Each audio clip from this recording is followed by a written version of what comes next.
Hi, everybody. This is Damien Fiser, and with me I have John Epstein, VP of Capital Markets here at Oaktree. We're very excited to have him being able to take a few minutes away. He's probably one of the busier guys in the organization. Hard to have a conversation with him, been to slow down to present and bring his knowledge, which is extensive, to the table and help educate everybody. So thank you, John, so much for being with us today. Of course, it's my pleasure. I'm looking forward to get into this conversation. So today we are going to be specifically talking about harnessing ITIN loans and the foreign national product as well, because they're kind of very similar to each other. And we are hoping that you'll get a little bit of insight about the products and how they can be utilized. And I know that as an account executive for the company, I get asked about these programs all the time. It's very, very common. Everybody wants to know about them, but honestly, they're a little afraid of them because they seem like they're off the reservation and they're just not comfortable with the information that's out there about the product, or they've heard that they're hard to do. So we're excited to kind of shed some light on it, and hopefully throughout the process you'll ask some questions, we can engage in a conversation and help each and every one of you get more educated about the product so you can feel comfortable having conversations with your referral partners and your customers about it.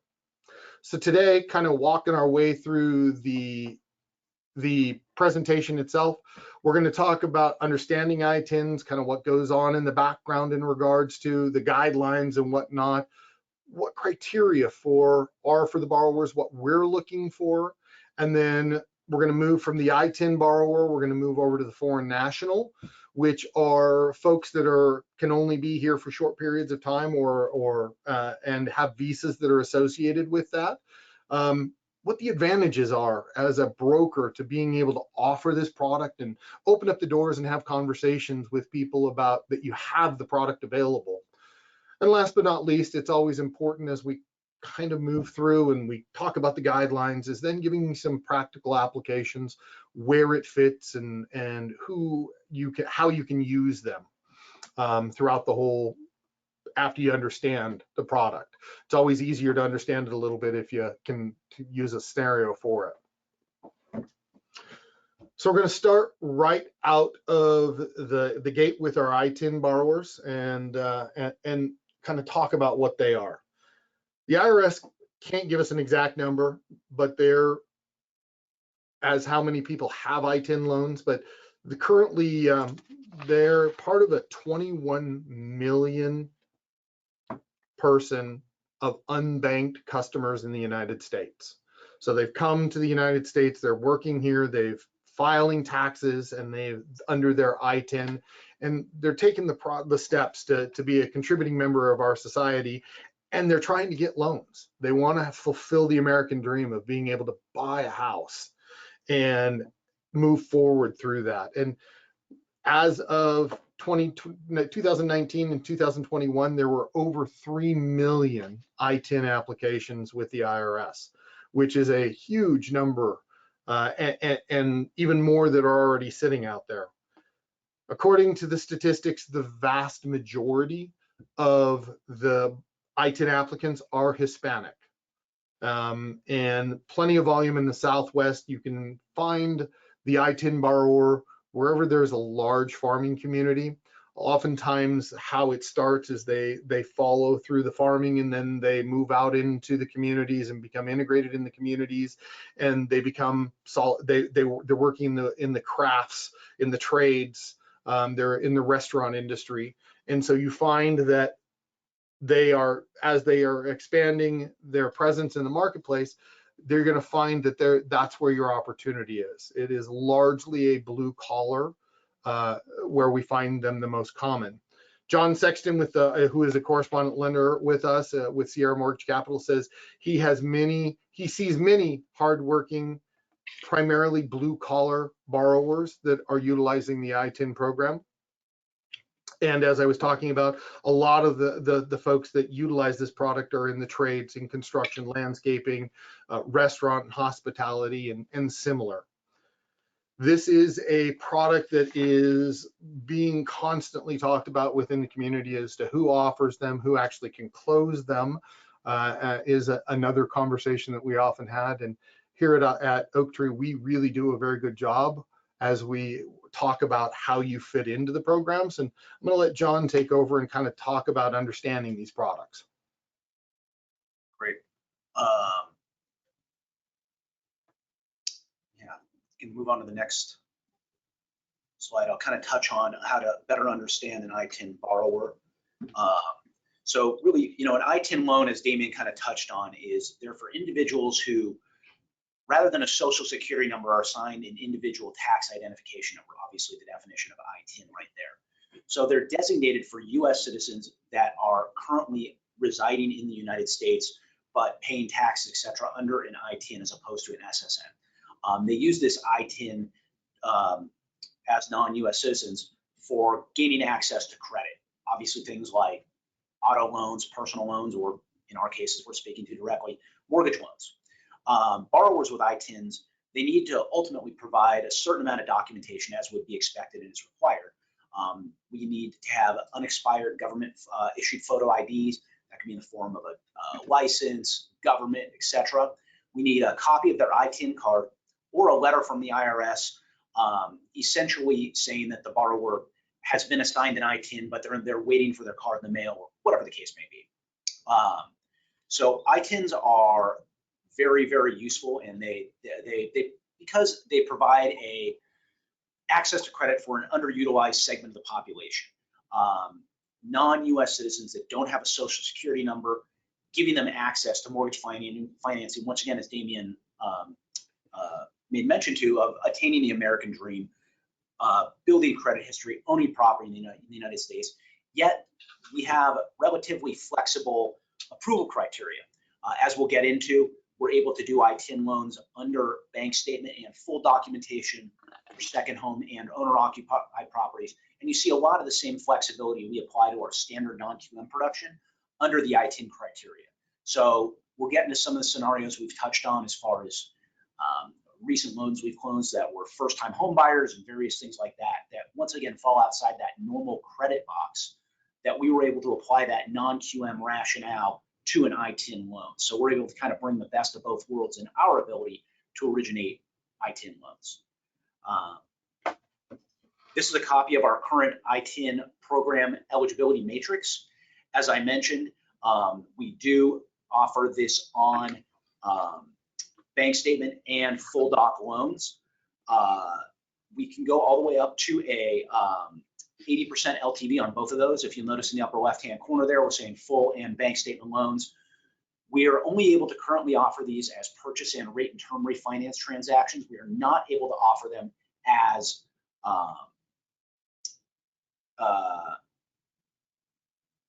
cash outs. We are doing these on 30 or 40-year fixed loans as ARMs, all the way up to $1.5 million. We allow for loans to have a slight amount of credit seasoning, at 36 months, which once again, for those of you from the agency world are familiar, that is, significantly reduced from beyond there. We allow for some expanded DTIs all the way up to 50%. So once again, you're getting a lot of that same kind of gusto, if you will, from the non-QM world over into the ITIN, which historically has been a very regimented credit box. So we are going to still look at things such as declining markets, and we do have some very specific criteria that we need to hit those loans with, as far as clawing back max LTVs if you are in an area of a declining market. Knock on wood, luckily we have not been seeing many appraisals come back citing that areas are a declining market, so we haven't had to do that too yet. But we do, keep an eye on that, obviously, given the overall risk of non-QM loans as a whole, and to ensure that the equity is going to continue to be there as time goes on with the property. As I mentioned, we can do this on different property types, from warrantable and non-warrantable condos up to 2 to 4 unit properties. And then we are going to require ACH be on these loans. As far as a citizenship status goes, we are looking at, we can handle this for permanent or non-permanent resident aliens, as well as those here under DACA citizenship. We do require a full appraisal and a CDA to be completed on all properties, and none of these are going to have a prepayment penalty assigned. Perfect. Thank you, John. As far as the ITIN loan process, really the first step is reaching out to your account executive and having a conversation about what your borrower specifics are, so that we can really do our best job to pre-flight the file and understand exactly what your situation is. We can talk about some of the hangups and concerns that we have that are often seen in these type of loans. And then recommend, if you aren't signed up with us, taking a few moments to make sure your company does get signed up with us. And if you are signed up with us, then just doing a quick search on YouTube to how to submit a loan to Oaktree, walks you through step by step what the process is. It's very, very easy to just upload a loan and get the process started with us. And then on the last slide, as we get to the tail end of this, we're going to kind of talk about what are some concerns that we have, what are common problems that we see as we work our way through an ITIN loan, and what are some stumbling blocks that we often see.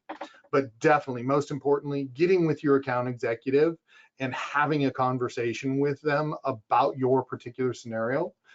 Looks like we've got a couple questions maybe coming in regards to it. John, do you want to address those? Yeah. So one question we got is, does the borrower need to provide a non-expired visa, EAD, or any document providing legal residence?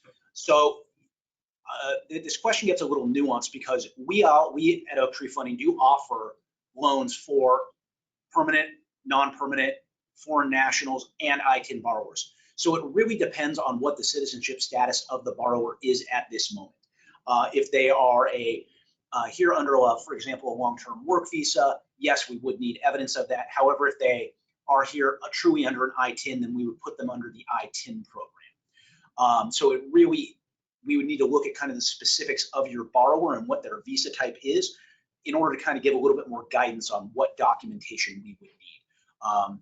We could spend an entire webinar just solely focusing on various visa types and what our requirements are with that. So we do speak pretty significantly to it with our guidelines, but we would need to review, we would need to ultimately review the specific scenario to get down to that. With the LTV change, if one of the borrowers is a citizen and the other is an ITIN, no, that would not. We could actually review that potentially to see how much income we're using, various things like that, to potentially even put that under our standard non-QM program, if there's a way to just work with one borrower's income, not the other. But that is something that we have. Look at that. So somebody's kind of getting broadly speaking, one question is that there's confusion as to what an ITIN borrower is. Bluntly speaking, kind of as Damien had mentioned, an ITIN borrower is essentially an undocumented immigrant in the United States without a social security number, but has been assigned an individual tax identification number that they're able to provide to their employer so that taxes can be paid, everything like that.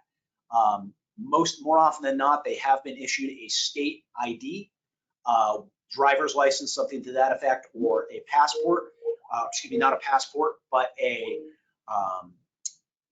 just a regular state ID, if you will, very similar to a driver's license. And we would need to review those in order to work on the loan. Looks like we are getting a number of questions, so I'm going to defer back to Damien and move through the slide, and we're going to kind of hopefully answer some of these during the presentation, and then have a full Q&A session at the end, and jump on answering some of those. Perfect. So what are the advantages for the broker to consider this type of product? First and foremost, in the marketplace today, where we're all looking for loans and we're turning over every stone trying to find that deal, it's important to be viewed by your referral relationships that are sending you clients and talking you up as someone that they trust, that you have an understanding of the different products that are out there, because understanding the different products, even if you don't offer them, at least helps you have the presence of being a problem solver. And being a problem solver is really what everybody's looking for. If I don't know the answer, kind of directing them in a direction that they can find a solution. By understanding the ITIN program, it allows you to actually now offer the product if you weren't comfortable with it before. So offering the foreign nationals or the ITIN program allows you to expand your client base. Many of these communities that you'll work in are very tight knit, and because of that, they talk, probably more so than the soccer mom group, or however you want to identify different segments of the population. The ITIN community and also the foreign nationals, when they're here in the market, they tend to talk to others that have faced their similar situations. So you can find other clients from just helping one. It really is an exponential process. Brokers can establish them in a niche. You can become known as being someone that offers these different products and has different solutions when people come to the table, and rather than just being the vanilla lender. And it allows you to solve more problems. In fact, we found that most people that are offering non-QM and understand the full spectrum that's available actually end up doing more A paper, more conforming loans, because a lot of people come to them that don't realize that they really are conforming. So knowing that there's different ways to fit them into a government loan and different ways to fit them into conforming, but when they don't fit there, that you've got these products that are available to help you find solutions for them. Understanding the nuances of what kind of visas we've got to have, what kind of documentation we have, just enhances your reputation as a specialist. And it also allows you greater networking opportunities with developers and other professionals serving this particular community. Oops, I talked over your, my apologies, John. That's fine. So in some situations, you're going to be, there are obviously different borrower types out there, foreign nationals versus ITINs. So foreign nationals traditionally and typically and by definition are non-US citizens who are buying either a investment property or a second home here in the United States, whether for vacation. We've seen them purchase for children they have going to college in the United States. More often than not, though, we have them being purchased as investment properties. Depending on the borrower's credit history, we, in some cases, are able to go full doc using letters of credit reference from the borrower's country of origin. Sometimes we have borrowers that are able to use an international credit report. Once again, as I mentioned, using a letter of credit reference from banks or other lenders they've made use back home.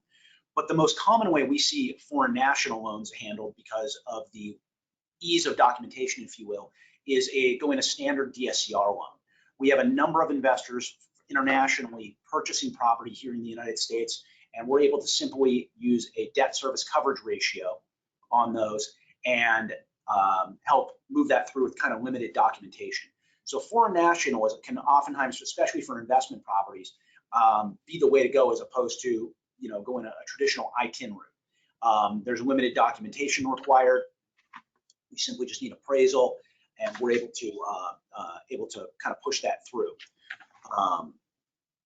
Foreign national loans can oftentimes offer a little bit more of a competitive rate, because once again we're simply looking at that the ratio on the loan, and the fact that the only qualification being required is the property going to end up ratioing it with respect to the monthly mortgage payment, including taxes and insurance, versus the perceived or projected income on the property when it gets rented out. We can do it for all different property types, single family condos, warrantable and non. We can offer them all the way through to 5 to 8 unit properties. So this is a copy of our current foreign national eligibility matrix. Most foreign nationals do not live in the United States as a primary residence. They will typically have a primary residence elsewhere. A very common thing we see down here in the Arizona area is we get a lot of Canadian snowbirds who are looking to purchase properties as second homes or even investment properties that they may spend some time in the Southwest, to get out of the cold. It's currently, it looks to be like it's going to be in the 70s here today. So not that I can blame them for anybody up in the, maybe in Damien's area, where it's a little chillier. Yeah. But foreign nationals are able to purchase properties as investments and second homes only. We do require them to sign up for ACH when we do that, because obviously you can run into some servicing issues when the borrower, their primary residence is in another country, with respect to getting mail, getting statements, all those kinds of things over to them. We do not allow for non-occupying co-borrowers on foreign national transactions. We're not able to make exceptions to that, nor do we allow for gift funds. We can get, not creative, but we can get to be flexible with respect to the usage of international funds, provided they've been seasoned in the US for a period of time, that are coming from a foreign bank account.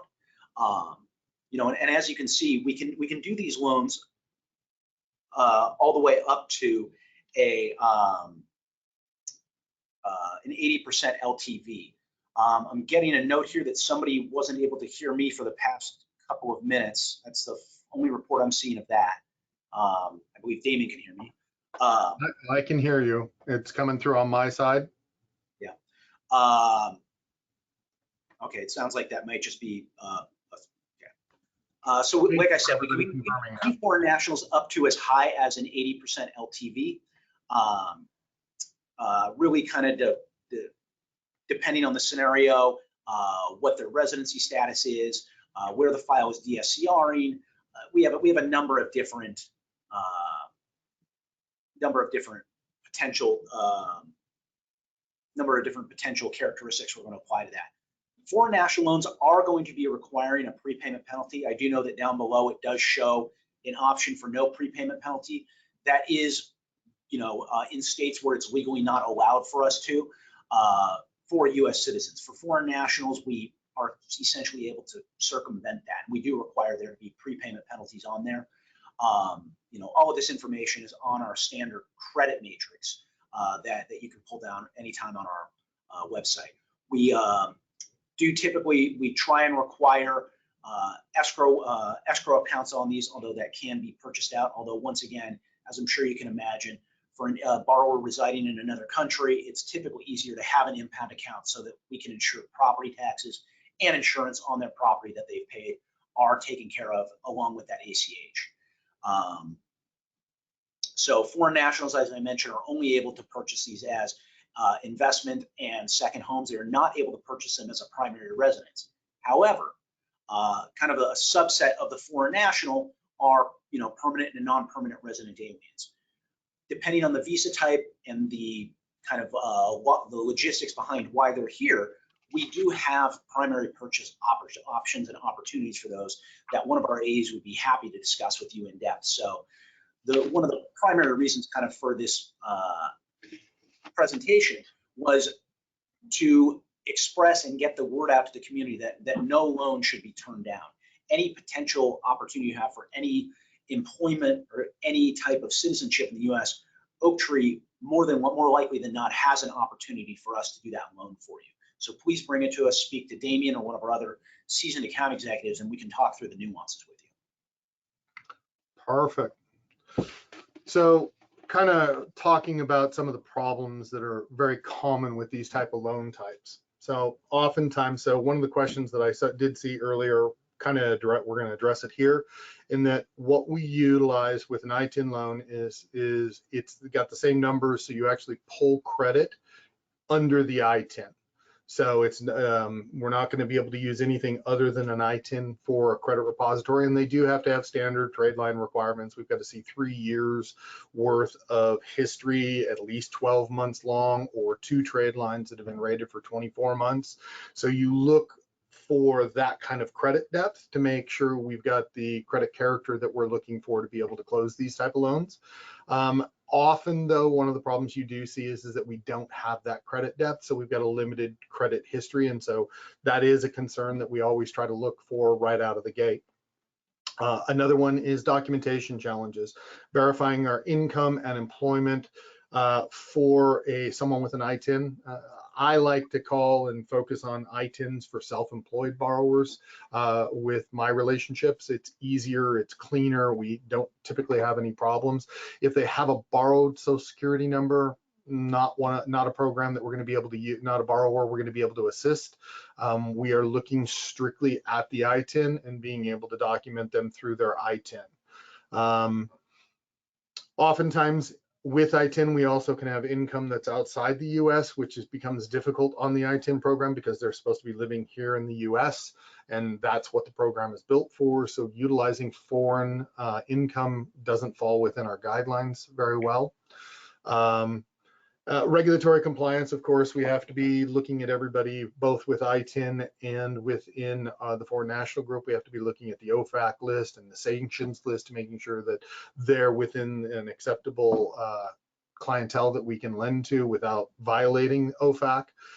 Language barriers is often a very common problem with ITIN borrowers, in that you need to be able to communicate effectively what their type of loan they're getting, what the terms of the loan are, whether or not they're including taxes and insurance. So we do have a minimum 680 credit score that's associated with the ITIN product.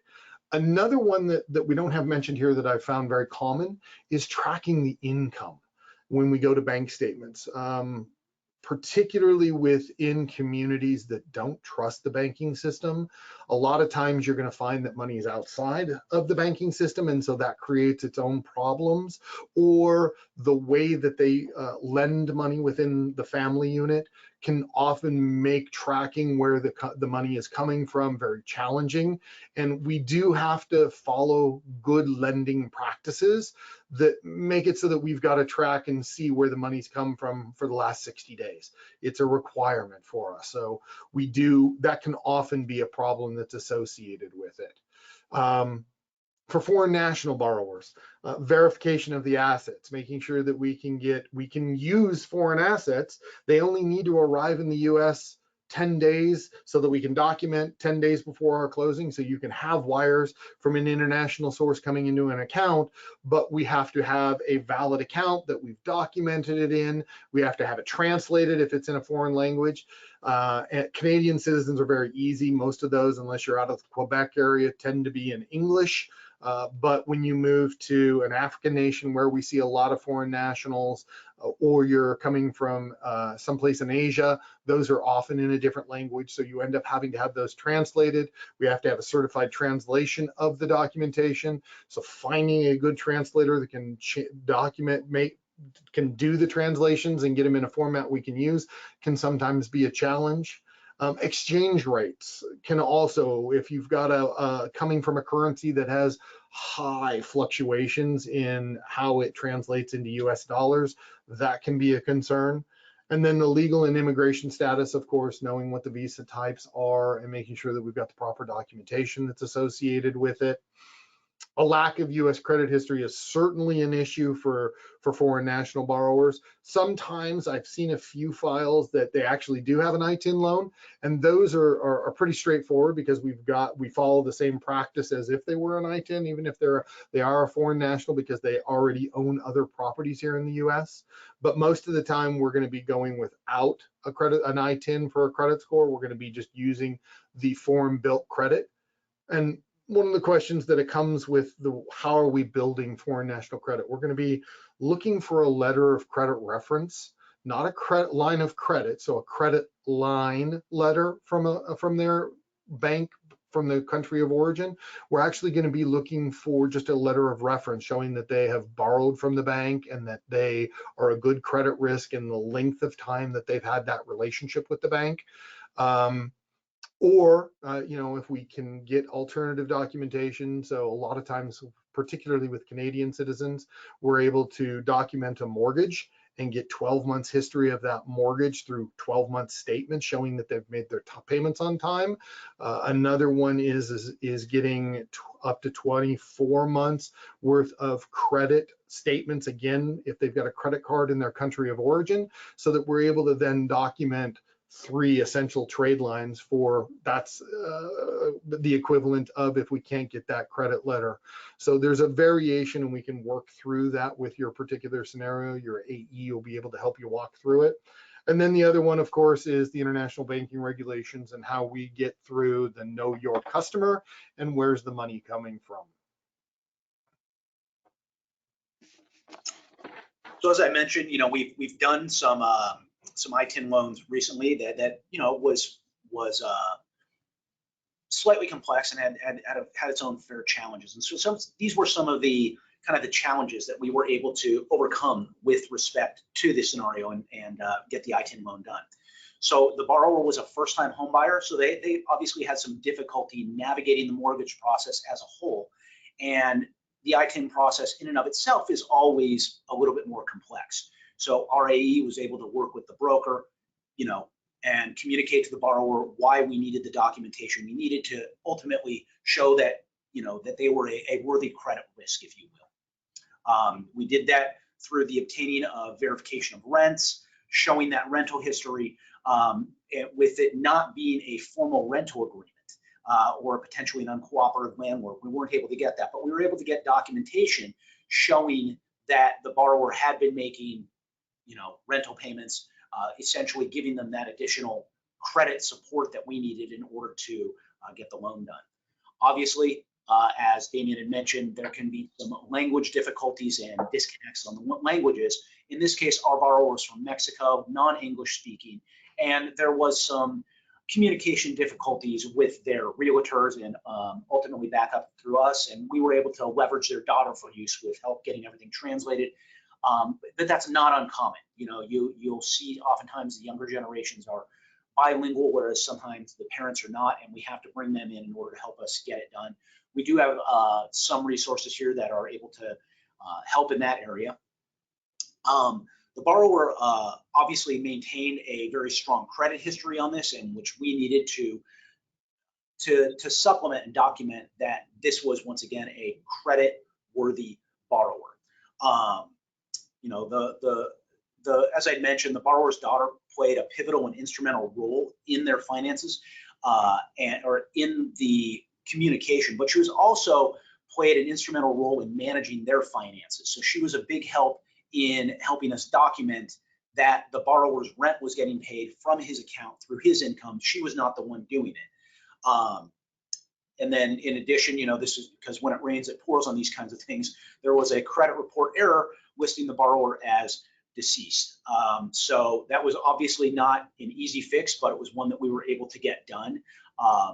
So this is really a ITIN loan where it's showing everything was thrown against us from the get-go as far as communication difficulties, first-time home buyer, difficulty providing proof of rent, having third parties in the form of the daughter essentially involved, and then a credit report error that we had to go and get cleared up via an ITIN credit report.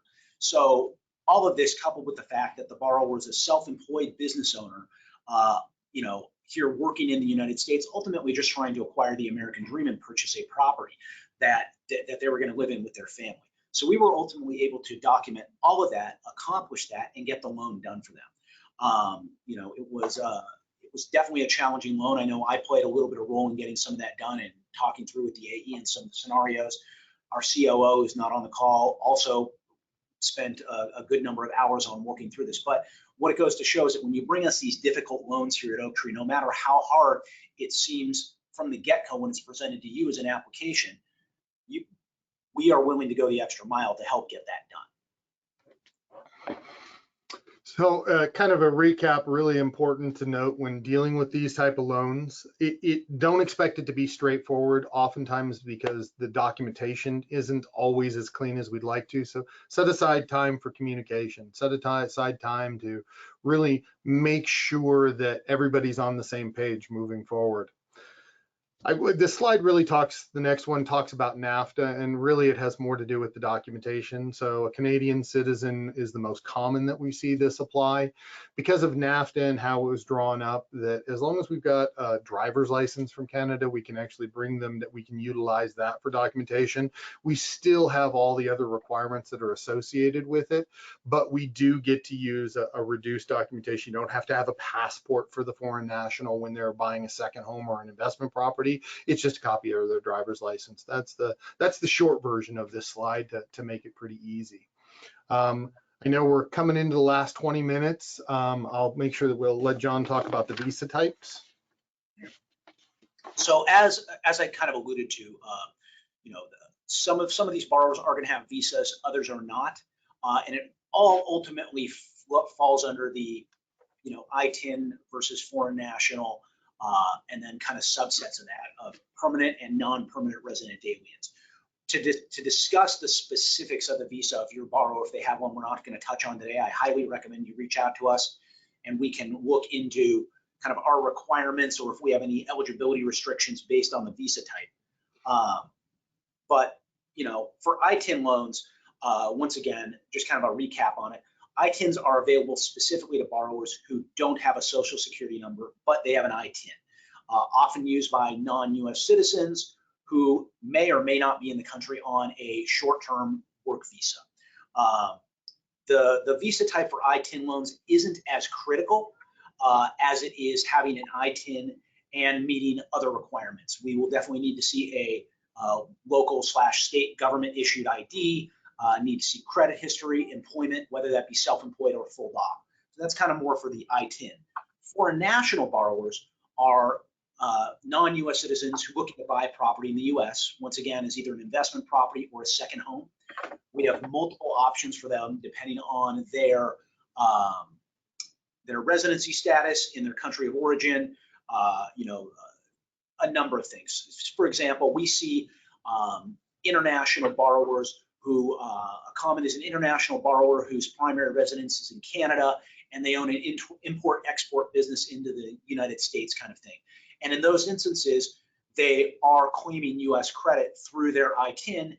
They may not have a visa, but they want to buy a property here that they can use as a second home. We work through those kinds of things all the time.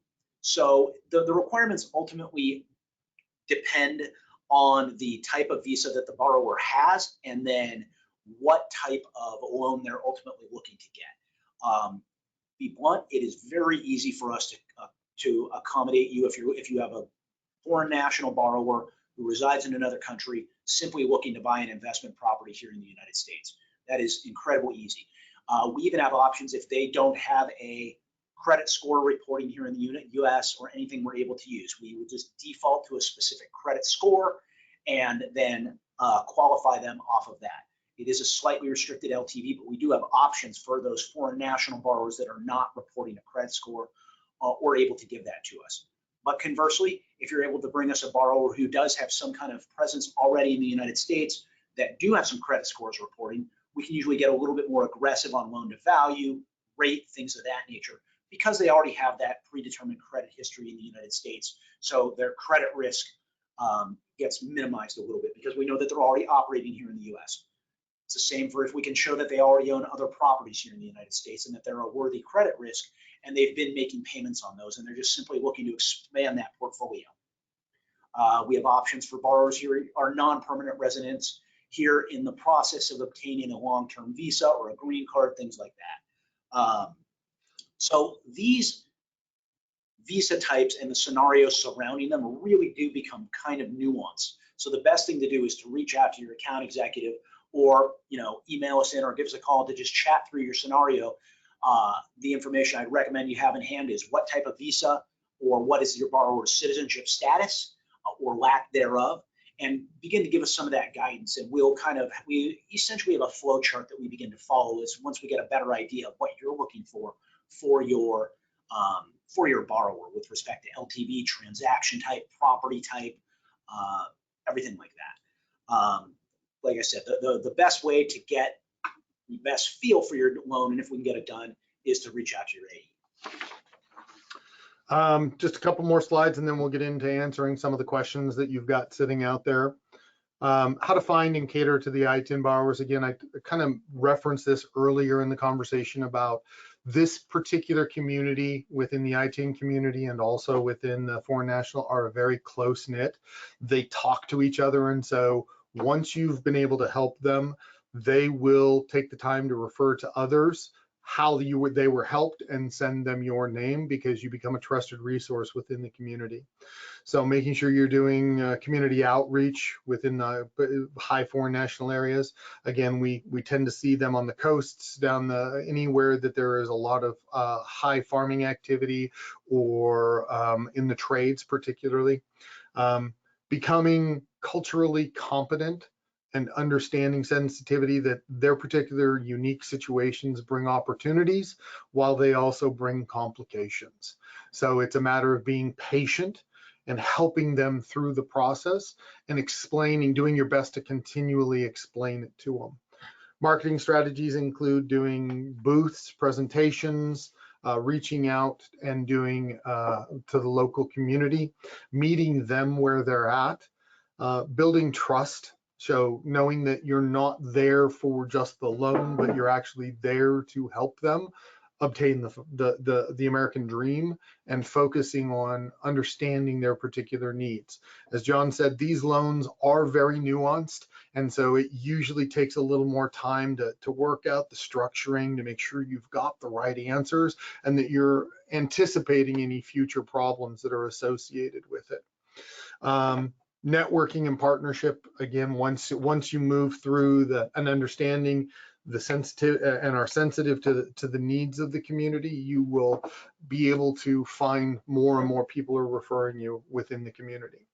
Some of that's going to then kind of relate to the questions that we've got coming down the pipeline here for the next couple of minutes. We'll address them all. We've only got about 10 minutes left on the presentation.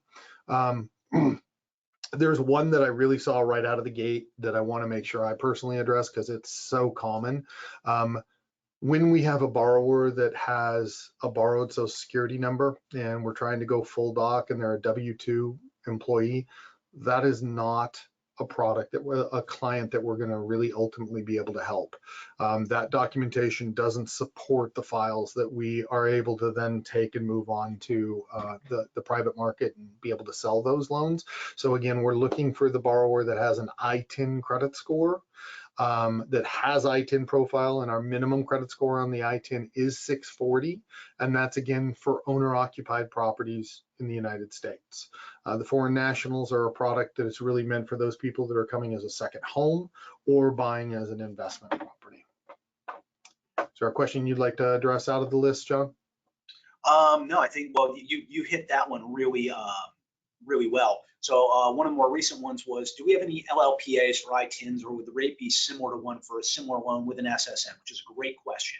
So typically your ITIN loans are going to be a higher rate, higher cost, once again, and that is due to the perceived credit risk, and the fact that they're not here, that they may be here undocumented and that they're here with an ITIN loan. The rate can be anywhere from only a little bit higher to as much as 100 basis points in rate, depending on the LTV that they're going to, and then the documentation type, etc., things like that. There's always additional perceived risk with a self-employed borrower. So if we're doing a bank statement loan for an ITIN borrower, you compare that to a full doc standard non-QM borrower with at a similar LTV with a Social Security number, you are going to see you're going to see a variance in the rate and or the price that we're able to offer between the two of those. We do have a separate standalone rate sheet that we will, if you reach out to your AE, we can make sure that we are getting out to you. The rates have been maintained fairly stagnant, although I can say with the current thawing in the rates, they have improved somewhat over the past couple of weeks as well. Irma, you asked about working with someone that has a social security number, reports income legally, but they don't have valid state identification. Now we're getting into that nuanced area. So that would be one that I would recommend, that we get a better picture of the entire file and have you reach out to the company or myself, and we'll walk through the specifics in regards to that. Because there's going to be, maybe there's a different way we can get to the end result, but we've got to figure out what that exactly looks like. Michael, you asked about a lot of ITIN mortgages that have balloons of 5 or 10 years. Haven't seen that as much of an opportunity, because but it would make sense that they have been done out there like that. So that would be a real opportunity for some rate and terms, or even cash outs that we might be able to help. Yeah, I was going to jump on that, because our standard ITIN offering is a 30-year fix. So if these borrowers have been in a 5 or a 10-year balloon with coming that due, you can lock them into a rate for 30 years, assuming that they are, still an ITIN borrower, et cetera. And you cite right off the bat that it's been an opportunity to get them into a 15 or 20-year refinance. So we can definitely do that. We show a 30-year fix as our standard, but we can definitely offer those as 15 or 20 year refinances. So we're getting a lot of really kind of nuanced scenarios in here with respect to that we could spend quite a bit of time getting into on some of these with respect to how we can do that. So we have one here, for example, of what if they have an SSN but they're not a legal resident. We'd really need to kind of understand the rationale, if you will, or not even rationale, but the documentation of the SSN, because once again, I've seen where borrowers have essentially, they have an SSN due to the fact that they are income producing here in the United States, business owners, maybe own property, things like that, but they have bypassed the need for just an ITIN and have gotten an SSN. For tax purposes, things like that. So we need to really kind of review that file and see what we are looking at on there. And then Francesca, as far as the LLPAs, that's really that in that particular case, easiest way to explain it is reach out to us and we can send you a rate sheet. So that you can kind of walk through what the different LLPAs that are associated with ITINs, because it's right there on our product list. So we can kind of guide you through that and help you have a conversation with the AE that'll be able to assist you.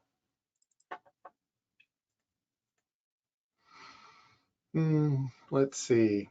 ITIN, yes, you can obtain an ITIN credit report. The amount of numbers necessary, so when you are ordering a credit report, you would put their ITIN number in, and you'll find that it has the exact same numbers as a social security number. So it will actually pull up a full credit report just exactly like it would as if you had a social security number. And it is available through your standard credit reporting agencies.